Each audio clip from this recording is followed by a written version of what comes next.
हरेक नेपालीको आवाज publicawaaz.com। त्यही सम्पूर्ण साथीहरू, आज फेरि म यो फेसबुक लाइभमा आएको छु र यसको मुख्य उद्देश्य चाहिँ केही समय यता जुन भारतसँगको नेपालको जुन विवाद देखिएको छ, खास गरिकन लिपुलेक, कालापानी र लिम्पियाधुराको जुन विवाद छ, यो विवादको विषयमा नेपालले हालसालै नेपालको नयाँ नक्सा सार्वजनिक गरिसके पछाडि भारतीय पक्षले पनि त्यसमा आपत्ति जनाएपछि यो विषयमा विवाद झनै चर्किएको छ। यस्तो अवस्थामा यो विषय के हो त भन्ने सन्दर्भमा मैले आफूले जे जति अध्ययन गरेको छु, मैले जे जति बुझेको र जानेको छु, त्यो विषयमा केही कुराहरू सार्वजनिक गरौँ भनेर म आज फेसबुक लाइभमा आएको छु। मलाई धेरै साथीहरूले, धेरै मित्रहरूले विभिन्न किसिमका प्रश्नहरू सोध्नु भएको छ। ती सबै प्रश्नको बारेमा आजकै फेसबुक लाइभमा म सबै कुरा राख्न सक्दिनँ र मेरो यो फेसबुक लाइभ म निरन्तर रूपमा यो विषयमा लगभग एक हप्तासम्म यो विषयमा म निरन्तर बोलिरहनेछु र यही समयमा साँझको यही 6 बजेमा लगभग मैले के विषयहरूलाई उठान गर्नेछु भने यसका ऐतिहासिक दस्तावेजहरूले के भन्छन्। हुन त म भूगोलविद पनि होइन, सीमाविद पनि होइन। धेरै भूगोलविद र सीमाविदहरू हुनुहुन्छ, उहाँहरूका केही रेफरेन्सहरू पनि म राख्छु। तर मैले जे जति बुझेको छु र सर्वसाधारण नागरिकको हैसियतले मैले आफ्ना कुराहरू म राख्छु।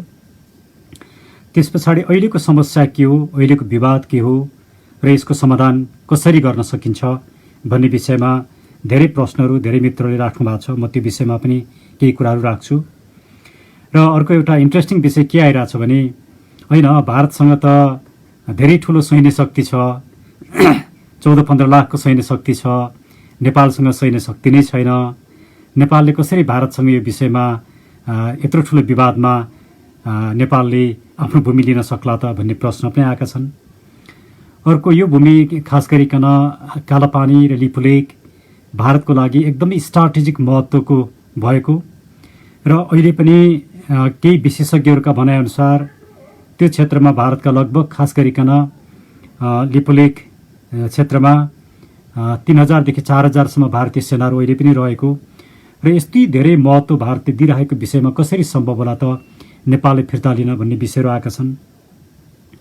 अन्तर्राष्ट्रिय अदालतमा जान सकिन्छ कि सकिँदैन भन्ने विषयमा धेरै प्रश्न आछन्। यो विषयमा मैले पटक पटक बोलेको पनि छु। यी लगायतका विभिन्न प्रश्नहरूको विषयमा हामी नियमित रूपमा छलफल गर्नेछौँ र अन्तर्राष्ट्रिय रूपमा यस्ता विवादमा अन्तर्राष्ट्रिय अदालतले खास गरिकन इन्टरनेसनल कोर्ट अफ जस्टिसले के कस्ता विवादहरू कसरी सुनेको छ, कसरी निर्णय भएका छन्, त्यसका आधारमा हामी के गर्न सक्छौँ भन्ने विषयमा पनि म नियमित रूपमा बोल्नेछु। र आजदेखि म लगभग 7 दिनसम्म यो विषयमा यही समयमा बोलिरहनेछु। यो भूमिका मैले बाँधेँ।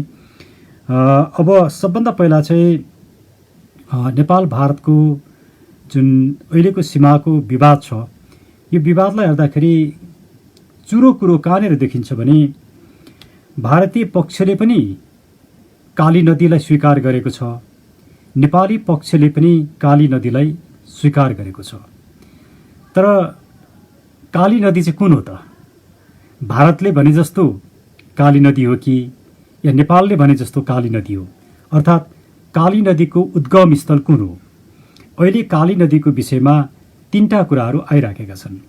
एउटा चाहिँ लिपु लेकबाट सुरु भएको जुन लिपु नदी छ, त्यो लिपु नदीलाई नै भारतले काली नदी भनेर भनिराखेको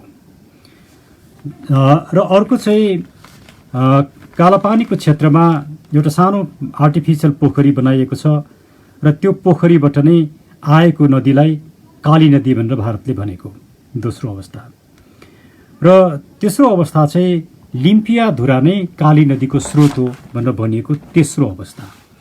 अब यी 3टा मध्ये हामीले अथवा नेपालले भनिराखेको चाहिँ लिम्पियाधुरामा उत्पत्ति भएको नदी चाहिँ काली नदी हो भनेर हामीले भनेका छौँ।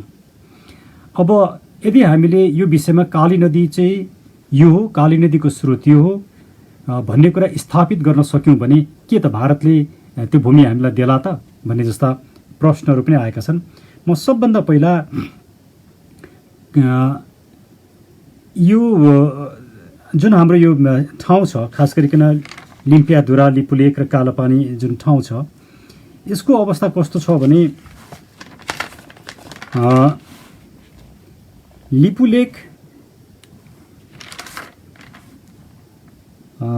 लिपुलेकबाट लिम्पियाधुरा पश्चिमतिर अर्थात् भारततिर पश्चिमतिर पर्दछ र लिपुलेकबाट लिम्पियाधुराको दूरी चाहिँ यदि हामीले सिमानालाई मान्ने हो भनेदेखि लगभग 66 किलोमिटर टाढा छ। लिपुलेकबाट लिम्पियाधुरा चाहिँ लगभग 66 किलोमिटर टाढा छ।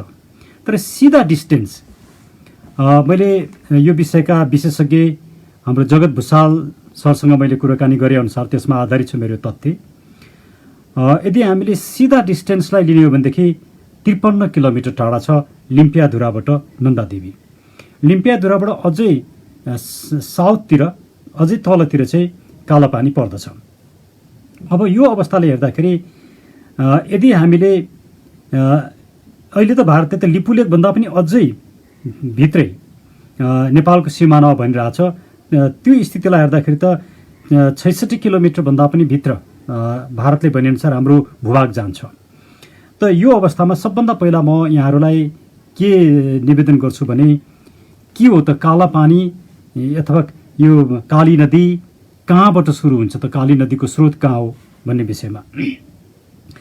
अब म आफै एउटा नदी विशेषज्ञ होइन, नदी विशेषज्ञ नेपालको एकदमै जाने मानेका नदी विशेषज्ञ डाक्टर जगत भुषाल हुनुहुन्छ।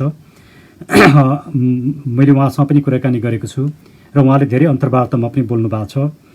नदीको अवस्था चाहिँ कस्तो हुन्छ भने नदीलाई हेर्दाखेरि तीनटा किसिमले हेर्नुपर्छ। हुन त आजै रतन भण्डारीजीको यो टेलिभिजनमा एउटा अन्तर्वार्ता आएको थियो, साँच्चीकै राम्रो अन्तर्वार्ता आएको थियो जिब्राम भण्डारीजीसँग। त्यो अन्तर्वार्ताबाट पनि धेरै कुराहरू प्रष्ट हुन्छन्। अब नदीलाई हेर्दाखेरि चाहिँ सबभन्दा पहिला यो जुन हामीले काली नदी भनेर भनेका छौँ, तीनटा कुरा। एउटा वाटरसेड भनिन्छ। वाटरसेड भनेको त्यो ठाउँमा पानी आउनका लागि कुन कुन ठाउँबाट पानी आउँछ, त्यसको मुहान कहाँ कहाँ छ र कसरी त्यो जम्मा भएर आउँछ र एक ठाउँमा खोलामा आइपुग्छ, त्यसलाई वाटरसेड भनिन्छ अथवा जलाधार भनेर भनिन्छ। यो जलाधार चाहिँ काली नदीको जलाधार चाहिँ 555 वर्ग किलोमिटर छ, स्क्वायर किलोमिटर छ। भनेपछि जहाँबाट अहिले भारतले लिपुलेकबाट आएको नदीलाई काली नदी भनिरहेछ, त्यसको वाटरसेड जलाधार चाहिँ जम्मा 145 स्क्वायर किलोमिटर लगभग, यो एक्ज्याक्ट होइन मात्रै छ। अर्को चाहिँ ती दुईटा नदीमध्ये कसकोमा बेसी पानी छ, कति पानीको प्रवाह, पानी कति छ भन्दाखेरि लिम्पियाधुराबाट आएको काली नदीमा 22 घनमिटर पानी छ भने लिपुलेकबाट आएको भारतले भनेको काली नदीमा 7 घनमिटर मात्रै छ। अर्थात् त्योभन्दा 3 गुणा ठुलो चाहिँ लिम्पियाधुराबाट आएको नदी छ। अब त्यसको लेन्थ कति छ त, लम्बाइ भन्दाखेरि लिम्पियाधुराबाट आएको काली नदीको 52 किलोमिटर छ, लिपुलेकबाट आएको 22 किलोमिटर छ। मैले यी तीनटा तथ्य, लम्बाइ, पानीको औसत क्वान्टिटी कति छ र त्यसको क्याचमेन्ट अथवा वाटरसेड कति छ, जलाधार कति छ, यी कुरालाई हेर्दाखेरि यी तीनटा कुराले कुन नदी चाहिँ मुख्य नदी हो भन्ने कुरा थाहा हुन्छ। यी तीनटा तथ्यले के बताउँछ भने लिम्पियाधुराबाट आएको नदी चाहिँ मुख्य काली नदी हो भन्ने कुरा यो नदी विज्ञानका आधारमा पनि हामीले बुझ्न सक्दछौँ। यसबाट के प्रष्ट हुन्छ भने अहिले भारतले दाबी गरिराखेको लिपु लेकबाट निस्केको लिपु खोला चाहिँ काली नदी होइन भन्ने कुरा प्रष्ट देखिन्छ। अब यसमा केही ऐतिहासिक तथ्यहरू हेरौँ र ऐतिहासिक तथ्यले के भन्छन् भन्ने कुरालाई हेरौँ। ऐतिहासिक तथ्यलाई हेर्दाखेरि मैले तपाईँहरूलाई यसमा पावर पोइन्ट स्लाइड देखाउन सकिनँ, तर तपाईँहरूले यो मैले एउटा नक्सा देखाउँछु। यो 1805 को इन्डियाको नक्सा, 1805 को यो नक्सा हो। यो 1805 को इन्डियाको जुन नक्सा छ, यो नक्सामा के देखिन्छ भने नेपालको सिमाना चाहिँ सतलज नदीसम्म पुगेको छ 1805 मा, अथवा कुमाउँभन्दा पनि धेरै टाढा सतलज नदीसम्म पुगेको छ नेपालको सिमाना। अब यो 1805 को यो म्याप किन महत्त्वपूर्ण छ भने योभन्दा पछाडि सुगौली सन्धि भएको हो। र हामीले सुगौली सन्धि कहिले गऱ्यौँ भने 1815 को डिसेम्बर 2 तारिकका दिन सुगौली सन्धिमा हस्ताक्षर हुन्छ। तर त्यसलाई 1816 किन भनिन्छ भने त्यो दस्तावेज आदान प्रदान चाहिँ 1816 मा भएको कारणले सुगौली सन्धिलाई 1816 को सुगौली सन्धि भनिन्छ। अब 1805 पछाडि आएको अर्को नक्सा भनेको 1823 को नक्सा हो। अब 1823 को नक्सालाई हेर्दाखेरि म तपाईँलाई यो नक्सा देखाउँछु। यो मैले एउटा निलो स्क्वायर पनि लगाएको छु। यो नक्सा,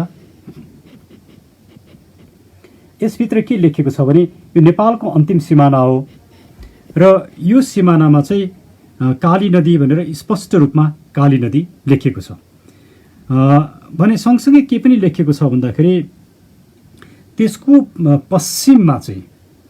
पश्चिममा नन्दादेवी भन्ने पर्वत पर्छ भनेर भनिएको छ। मैले नन्दादेवी भन्ने पर्वतको विषयमा आउँछु, किनकि यो नन्दादेवी पर्वत चाहिँ लगभग लिम्पियाधुराबाट लगभग 50-52 किलोमिटर टाढा पर्छ। यो एक्ज्याक्ट डिस्टेन्स होइन, तर 50-52 किलोमिटर टाढा पर्छ नन्दादेवी लिम्पियाधुराबाट। म्हणजे त्यसले अब ऐतिहासिक तथ्यमा खास गरिकन 1880 मा भएको एउटा बृहत विशद अध्ययन छ। त्यो अध्ययन चाहिँ युकेबाट पब्लिस पनि भएको छ। स्केचेस फ्रम नेपाल भन्ने किताबको नाम हो। यो ब्रिटिसले नै लेखेका किताब हुन्, जो ईस्ट इन्डिया कम्पनीसँगै सम्बन्धित व्यक्ति हुन् जसले भारतमा शासन गर्थ्यो।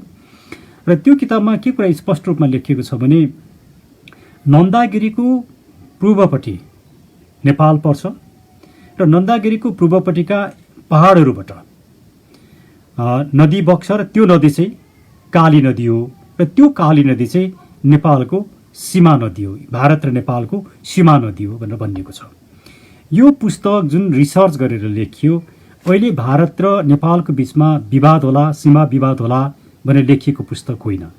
यसबाट के कुरा स्पष्ट बुझ्न सकिन्छ भने नन्दादेवी भन्ने जुन पर्वत छ, हिमाल छ, नन्दादेवी हिमाल चाहिँ कुमाऊँमा पर्दछ र कुमाऊँ चाहिँ नेपालको पश्चिमी सिमाना हो र त्यो कुमाऊँमा भएको नन्दादेवी पूर्वतिर फर्केको छ, नेपालतिर फर्केको छ र त्यो पहाडी रेन्जबाट, त्यो हिमालयन रेन्जबाट, त्यो रेन्ज भनेको लिपुलेकसम्म आउँछ र त्यो रेन्जबाट बगेका नदीहरू र ती विभिन्न वाटरसेडहरूबाट निस्केको नदी चाहिँ काली नदी हो र त्यो चाहिँ सीमा नदी हो भनिसके पछाडि यसले के कुरा स्पष्ट पार्छ भने अहिले भारतले भनिराखेको लिपु लेकबाट निस्केको नदी या कालापानीबाट निस्केको नदी चाहिँ काली नदी होइन भन्ने कुरो प्रश्न पार्दछ।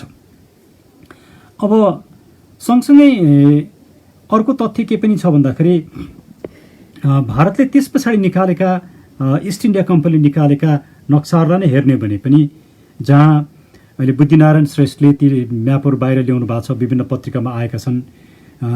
1856 को म्याप भनेर भनिन्छ।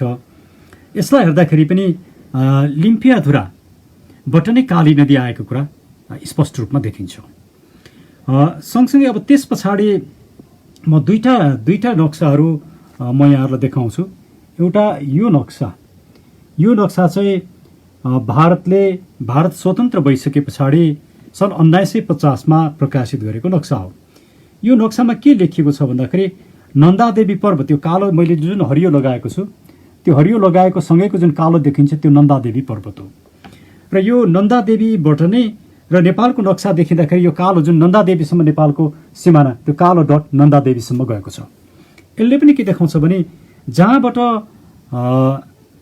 काली नदी उत्पत्ति भएको छ त्योसम्म नेपालको नक्सा गएको छ र नेपालको सिमाना गएको छ। किनकि यो नक्साले पनि नेपालको इन्टरनेसनल बोर्डर चाहिँ त्यहाँसम्म गएको, त्यो धर्को गएको छ। अहिले हाम्रो जुन चुचोमा जुन एउटा विवाद भइरहेको छ यो त्यहाँसम्म गएको देखिन्छ। अब अर्को चाहिँ के छ भने 1976 मा भारतले एउटा नक्सा निकालेको छ जुन राम्रोसँग देखिँदैन। मैले एउटा यो रातो भित्र लगाएको छु। यो रातो भित्र तपाईँहरूले हेर्नुभयो भने राम्रोसँग नदेखिएला। अहिलेको जुन विवादको जुन आकार छ, जुन आकारको विवाद जुन ल्यान्डमा छ, ठ्याक्कै त्यही सेपमा यो छ। र त्यहाँ के देखिएको छ भने त्यो काली नदी चाहिँ लिम्पियाधुराबाट आएको, अहिले हामीले जुन लिम्पियाधुरा भनेका छौँ त्यही ठाउँबाट आएको भन्ने कुरा देखिन्छ। अब भारतले कहिले त्यो यो विवादको जुन भूमि छ यो भूमिलाई कहिले आफ्नो नक्साभित्र राख्यो भने 2019को नोभेम्बर 2 तारिकका दिन आफ्नो नक्साभित्र राख्यो। अब आफ्नो नक्साभित्र राखिसकेपछि कति भूमि आफ्नो नक्साभित्र राख्यो त भन्ने विषयमा अहिले नेपालको कति भूमि त्यहाँभित्र पर्छ त भन्दाखेरि यसमा विभिन्न किसिमका दृष्टिकोणहरू आएका छन्।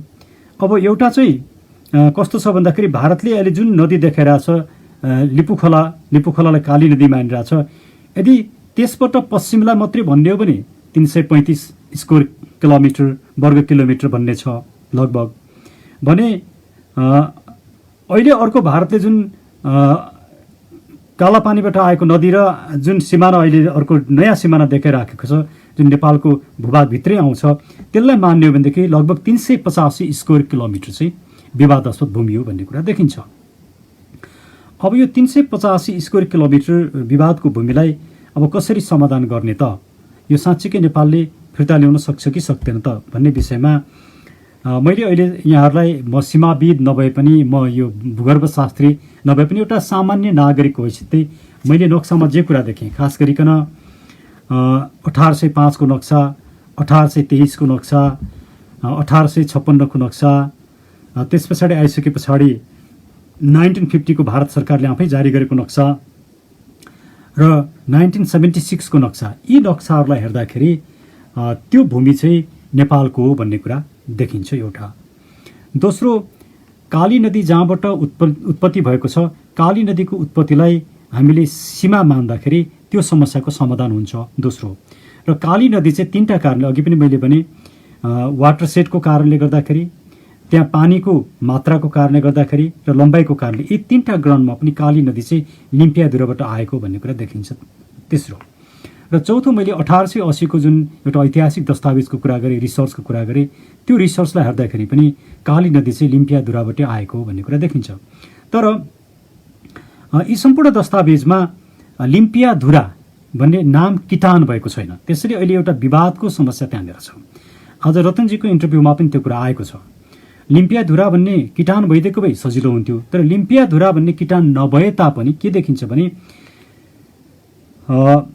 नन्दा देवी जुन अहिले इन्डियामा पर्छ, नन्दा देवीको पूर्वबाट नन्दा देवी झन्डै 6400 मिटर अग्लो छ,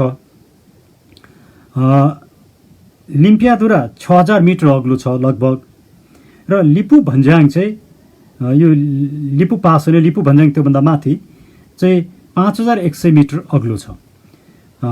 यसबाट के देखिन्छ भने नन्दा देवी र त्यसबाट पूर्व फर्केका जति पनि माउन्टेनहरू छन्, त्यो भूभाग छ, त्यो चाहिँ वाटर सेड हो र त्यहाँबाट निस्केको नदी जहाँबाट निस्किन्छ त्यो नदी चाहिँ नै उत्पत्ति, काली नदीको उत्पत्ति हो भन्ने कुरा ऐतिहासिक तथ्यहरूले देखाइसके पछाडि हामीले यो कुरामा भारतलाई सहमत गराउन सक्नुपर्ने एउटा अवस्था छ। यदि हामीले यसरी सहमत गराउन सक्यौँ भने मलाई लाग्छ यो समस्या समाधान हुन सक्ला। तर भारतले बुझेर पनि बुझ पचायो भने, बुझिदिएन भने, यहाँ वार्ता गर्नै चाहेन भने के हुने त, के गर्ने त भन्ने सवाल छ। यी सम्पूर्ण सवालमा हामी छलफल गर्छौँ। आज म सबभन्दा पहिला चाहिँ कहाँबाट म सुरु गर्छु भने हाम्रो सीमाको सन्दर्भमा भारतसँग भएको सन्धिमा सुगौली सन्धिभन्दा पहिला पनि हाम्रो सन्धि भएको छ। सुगौली सन्धि त 1816 मा भयो, तर सुगौली सन्धि हुनुभन्दा पहिला पनि 1801 मा भारतसँगको हाम्रो सन्धि भएको छ। र त्यो 1801 मा भएको सन्धिले के भन्छ भने नेपाल र भारतको बिचमा, त्यसको आर्टिकल 5 ले बिचमा कुनै विवाद भयो, भूभागको कुनै पनि विवाद भयो भने दुईटा देशले यो भूभाग चाहिँ दुवै देशले नियुक्त गरेका कानुन व्यवसायी, त्यहाँ वकिल भन्ने शब्द राखिएको छ, कानुन व्यवसायीहरू समक्ष पेश गरिनेछ र ती कानुन व्यवसायीहरूले निर्णय दिनेछन् र कसैले पनि एकअर्काको भूमि हडप्ने पाउने छैन भनेर भनिएको छ। यसको अर्थ के हो भन्दाखेरि नेपाल भारत बीचको सीमाको सन्दर्भमा सबभन्दा पहिला गरेको सन्धि चाहिँ 1801 को सन्धि हो। र यो 1801 को सन्धि चाहिँ त्यसमा अर्को एउटा महत्त्वपूर्ण कुरा के छ भने यो सन्धि चाहिँ लज अफ नेसन्स अर्थात् अन्तर्राष्ट्रिय कानुनका आधारमा यो सन्धिको पालना गरिनेछ भनेर भनिएको छ। लज अफ नेसन्स, त्यसबेला इन्टरनेसनल लजलाई लज अफ नेसन भनेर भन्ने गरिन्थ्यो। र यदि त्यसमा अरू विवाद भयो भनेदेखि एउटा मध्यस्थलाई नियुक्त गरे पनि विवाद समाधान गर्न सकिन्छ भनेर भनिएको छ। मैले यो भूमिका किन राखिरहेको छु भने यो 1801 को सन्धि चाहिँ ऱ्याटिफाइड सन्धि हो। अब मैले ऱ्याटिफाइड भनेर भने म अलिकति यसमा बताउँ यहाँहरूलाई जानकारीको लागि। जब अन्तर्राष्ट्रिय सन्धि गरिन्छ, अन्तर्राष्ट्रिय सन्धि गर्दाखेरि सबभन्दा पहिला दुईटा पक्षहरू बसेर त्यसमा नेगोसिएसन गर्छन्, छलफल गर्छन् र त्यो छलफल एउटा निष्कर्षमा पुगेपछि एउटा दस्तावेज बनाउँछन्। त्यो दस्तावेज आदान प्रदान गर्छन् र दुईटै पक्ष सहमत भएपछि त्यसमा सही गर्छन्। त्यसलाई सिग्नेचर भनेर भनिन्छ। र त्यो सिग्नेचर भइसकेपछि त्यो दस्तावेज एक किसिमले कन्क्लुड हुन्छ। तर सिग्नेचर हुँदैमा त्यो दस्तावेज चाहिँ त्यो ट्रिटी हुँदैन, अन्तर्राष्ट्रिय कानुन हुँदैन। त्यो अन्तर्राष्ट्रिय कानुन हुनको लागि त्यस बेलाको समयमा हेड अफ द स्टेट, राष्ट्रको प्रमुखले त्यसमा ऱ्याटिफाई गर्नुपर्छ। ऱ्याटिफाई भनेको सहमति जनाउनुपर्छ र त्यसमा सही छाप गर्नुपर्छ, सम्मिलन गर्नुपर्छ। त्यो नगरेसम्म त्यसले मान्यता पाउँदैन। अब यो 1801 को जुन सन्धि छ, 1801 को सन्धिमा चाहिँ ऱ्याटिफाई गरिएको छ। यसमा सिग्नेचर मात्र होइन कि ऱ्याटिफिकेसन नै गरिएको छ। यो ऱ्याटिफिकेसन गरेको कारणले यो सन्धि चाहिँ भ्यालिड, अन्तर्राष्ट्रिय कानुनका आधारमा भ्यालिड सन्धि हो। तर त्यस पछाडि आएर जब 1815 मा सुगौलीमा सन्धि गरिन्छ, सुगौलीमा सन्धि गर्दाखेरि नेपालको तर्फबाट त्यो सन्धिमा सही गर्ने उपाध्याय, उहाँको नाम यो सुगौली सन्धिलाई नै हेरौँ, चन्द्रशेखर उपाध्याय। चन्द्रशेखर उपाध्यायले त्यहाँ सही गर्नुभएको छ। अब यो सही कहिले भयो भन्दाखेरि डिसेम्बर 2, 1815 मा सही भयो। प्रश्न के उठेको छ भने चन्द्रशेखर उपाध्यायलाई छलफल गर्नको लागि मात्रै पठाइएको थियो र सन्धिमा सही गर्न पठाइएको थिएन भन्ने प्रश्नहरू उठेका छन्। भने अर्कोतिर यो सन्धिको, सुगौली सन्धिको दफा 9 मा, धारा 9 मा, आर्टिकल 9 मा के कुरा भन्यो भने यो सन्धि चाहिँ सहीछाप गरिएको 15 दिनभित्रमा नेपालका राजाले ऱ्याटिफाई गर्नेछन्, हस्ताक्षर गर्नेछन् भनेर भन्यो। त्यसबेलाका राजा गिर्वाण विक्रम शाह बालकै थिए। तर यो सन्धिमा त्यसबेलाको नेपाल सरकारको तर्फबाट कहिले पनि सही गरिएन, यसलाई ऱ्याटिफाई गरिएन। ऱ्याटिफाई नगरिसके पछाडि यो सन्धि चाहिँ अन्तर्राष्ट्रिय कानुनका नजरमा सुगौली सन्धि चाहिँ कानुनी रूपमा यसले वैधता प्राप्त गर्न सक्दैन।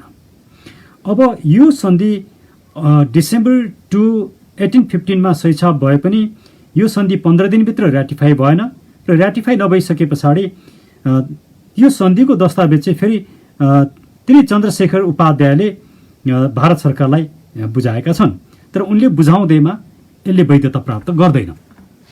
त्यो बेलाको भारत सरकार भनेको इस्ट इन्डिया कम्पनी। अब प्रश्न के उठ्छ भने सुगौली सन्धिलाई हामीले मान्दाखेरि के हुन्छ र नमान्दाखेरि के हुन्छ, मान्नुपर्ने आधार र नमान्नुपर्ने आधार के हुन्, यो प्रश्न चाहिँ आज हामी नेपालीहरूले भारत सरकारलाई र भारतीय मित्रहरूलाई गर्नुपर्छ। तपाईहरू सुगौली सन्धि मान्नुहुन्छ कि मान्नुहुन्न? यदि सुगौली सन्धि मान्नुहुन्छ भने काली रिभर, नन्दा देवी पर्वतको पूर्वपट्टिबाट निस्किएको कुरालाई स्वीकार गर्नुहोस्। त्यसको अर्थ के हो भन्दाखेरि लिम्पियाधुरा, कालापानी, लिपुलेक नेपालको भूभाग हो भन्ने कुरालाई स्वीकार गर्नुहोस्। यदि तपाईहरू सुगौली सन्धिलाई स्वीकार गर्नुहुन्न भने हुन पनि सुगौली सन्धि वैधानिक छैन, त्यसैले हामीले यो वैधानिक छैन भन्ने प्रश्न उठाउनु पर्छ। यदि तपाईहरू सुगौली सन्धिलाई स्वीकार गर्नुहुन्न भने यो सुगौली सन्धि अवैधानिक भएको कारणले गर्दाखेरि नेपालको सीमा चाहिँ पूर्वमा टिस्टा र पश्चिममा काँगडासम्म या सतलज नदीसम्म पुग्दछ। त्यसैले त्यो सतलज नदीसम्मको यो हामीले जुन भूभाग गुमायौँ, अर्थात् हामीले कति भूभाग गुमायौँ भन्ने बारेमा विभिन्न दृष्टिकोण छन्। कसैले 35% गुमायौँ भन्छन्, कसैले 45% गुमायौँ भन्छन्। एक्ज्याक्ट तथ्य म भन्न सक्दिनँ किनकि म भूगर्भविद होइन। तर मलाई के लाग्छ भने मैले विभिन्न डकुमेन्टहरू देख्दाखेरि लगभग हामीले 45% भूभाग गुमाएका छौँ भन्ने मलाई लाग्छ विभिन्न दस्तावेजहरूलाई हेर्दाखेरि। त यसबाट हामीले के भन्न सक्छौँ भने अब तपाईहरू हामी भारतका दुश्मन होइनौँ, हामी भारतका मित्र हौँ। तपाईँ एउटा जिम्मेवार राष्ट्र हो, तपाईँ एउटा ठुलो मुलुक पनि हो, तपाईँ एउटा शक्तिशाली मुलुक पनि हो, तपाईँ त्यो शक्तिशाली मुलुकको नागरिक पनि हो। तपाईँ जति बेसी शक्तिशाली हुनुहुन्छ, जति बेसी ठुलो हुनुहुन्छ, तपाईँसँग त्यति नै बेसी जिम्मेवारी पनि छ। र तपाईँले अन्तर्राष्ट्रिय कानुन, तपाईँ संयुक्त राष्ट्र सङ्घको संस्थापक सदस्य पनि हो। त्यो कारणले गर्दाखेरि तपाईँसँग झनै बेसी दायित्व छ। यस आधारमा या त तपाईँहरू सुगौली सन्धिलाई मान्नुहोस् र कालापानीलाई सीमा नदीको रूपमा राखौँ, यदि होइन भने हाम्रो यो दाबी चाहिँ सतलज नदीसम्म हामीले पुर्याउनु पर्ने हुन्छ र यो विषयलाई कानुनी रूपमा निपटारा गरौँ भन्नुपर्छ, हामीले शान्तिपूर्ण निपटारा गरौँ भन्नुपर्ने हुन्छ। किनकि युद्ध गरेर समस्याको समाधान हुँदैन। युद्ध गरेर मान्छे मर्लान्, सैनिकहरू मर्लान्, एउटाले जित्ला, अर्कोले हार्ला, एकछिन मानौँ भारतले नै जित्ला, नेपालले नै जित्ला, जसले जिते पनि फेरि अन्तिममा त वार्तै गर्नुपर्छ, सन्धि नै गर्नुपर्छ। त्यसैले युद्ध कुनै पनि समस्याको समाधान होइन। भायोलेन्स, मान्छे मारेर रक्तपात गरेर समस्याको समाधान हुँदैन। युद्ध पछाडि पनि हामी वार्तामै जानुपर्छ। त्यसैले अहिलेको जमाना भनेको युद्धको जमाना पनि होइन। अन्तर्राष्ट्रिय कानुनका विभिन्न विषयमा म पछि छलफल गर्नेछु। मैले आज पनि धेरै लामो बोलिसकेको छु, झन्डै 25 मिनट भइसक्यो। अब म 5 मिनटमा टुङ्ग्याउँछु र फेरि अरू दिन हामी यसमा छलफल गर्छौँ। आज म के मात्रै भन्छु भने सुगौली सन्धि चाहिँ वैधानिक छैन भन्ने बारेमा म 4-5 वटा तर्क मात्रै राख्छु। पहिलो तर्क, सुगौली सन्धिको धारा 9 अन्तर्गत नेपालले 15 दिनभित्र यसलाई राटिफिकेसन नगरेको कारणले गर्दाखेरि सुगौली सन्धि चाहिँ वैधानिक छैन, नम्बर 1। नम्बर 2, सुगौली सन्धि चाहिँ इस्ट इन्डिया कम्पनीले गरेको। इस्ट इन्डिया कम्पनी एउटा प्राइभेट कम्पनी हो। एउटा प्राइभेट कम्पनीले कुनै पनि मुलुकको सार्वभौम सत्ताको प्रयोग गर्न सक्दैन। सार्वभौम सत्ताको प्रयोग गर्न नसक्ने प्राइभेट कम्पनीले गरेको ट्रिटीले मान्यता पाउन सक्दैन। दोस्रो, त्यसैले पनि यो वैधानिक छैन। तेस्रो, संयुक्त राष्ट्र सङ्घले सन् 1960 उपनिवेशवादको अन्त्यसँग सम्बन्धित घोषणा गरेको छ र एउटा रेजोल्युसन, निर्णय गरेको छ। त्यो निर्णयका आधारमा उपनिवेशले गरेका मुलुकका दाबी, भूभाग कब्जा गरेका सम्पूर्ण कुरालाई अवैधानिक ठहर गरेको छ। जबकि इस्ट इन्डिया कम्पनीले भारतमाथि गरेको कब्जा नै अवैधानिक भइसके पछाडि इस्ट इन्डिया कम्पनीले नेपालका भूभाग कब्जा गरेको कुरा वैधानिक हुनै सक्दैन। त्यो आधारमा पनि हाम्रो सीमा चाहिँ सतलजसम्म जान सक्छ। यो 3वटा आधार हो। चौथो आधार चाहिँ भारतीय अदालतमा विभिन्न समयमा प्रश्न उठेका छन्, इस्ट इन्डिया कम्पनीले सार्वभौम सत्ता प्रयोग गर्न सक्छ कि सक्दैन भनेर। र कतिपय मुद्दामा के बोलिएको छ भने इस्ट इन्डिया कम्पनी चाहिँ एउटा सबरेन एन्टिटी होइन, अर्थात् त्यसले सार्वभौम सत्ता प्रयोग गर्न सक्दैन भनेर बोलिएको छ, चौथो।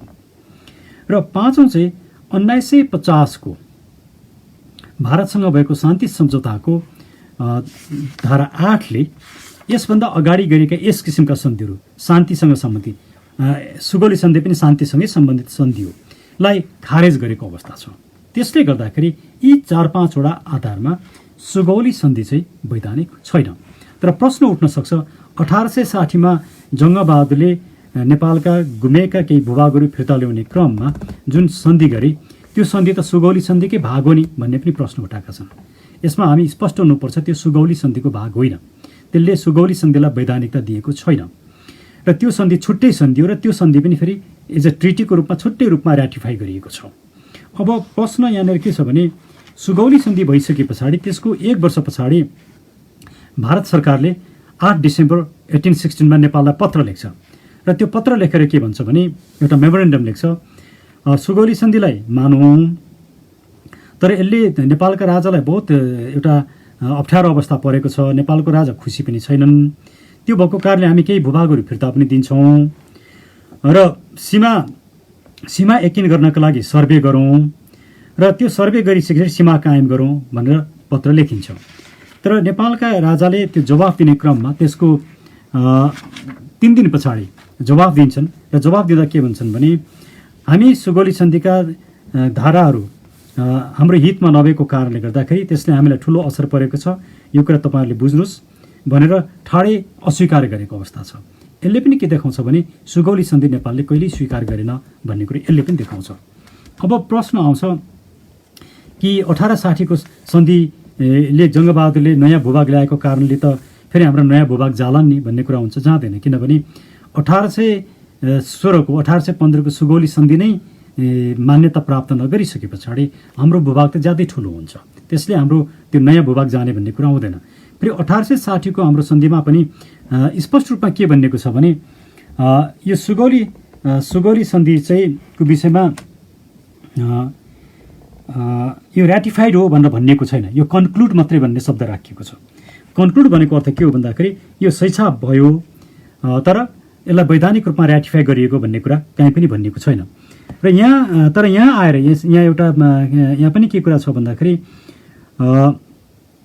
यसको धारा 3 मा the boundary line surveyed by the British commissioners appointed for the purpose extending eastward from the river Kali और Sharda to the floor of the hills north of Bagwara Tal भनेर भनेको छ। अब यो भनेको के हो भन्दाखेरि काली रिभरको पूर्वतिर अथवा जसलाई इन्डियनहरूले शारदा रिभर भन्छन् त्यसको पूर्वको सबै भूभाग चाहिँ नेपालको, त्योभन्दा पश्चिम मात्रै भारतको भन्ने कुरा यसमा उल्लेख गरिएको छ। अब यसलाई सन्धि नै मान्ने हो भने पनि, यसलाई हामीले एक्सेप्ट गर्ने हो भने पनि, भारतले एक्सेप्ट गर्ने हो पनि काली नदी पूर्वमा भारत आउन पाउने कुनै पनि अवस्था छैन।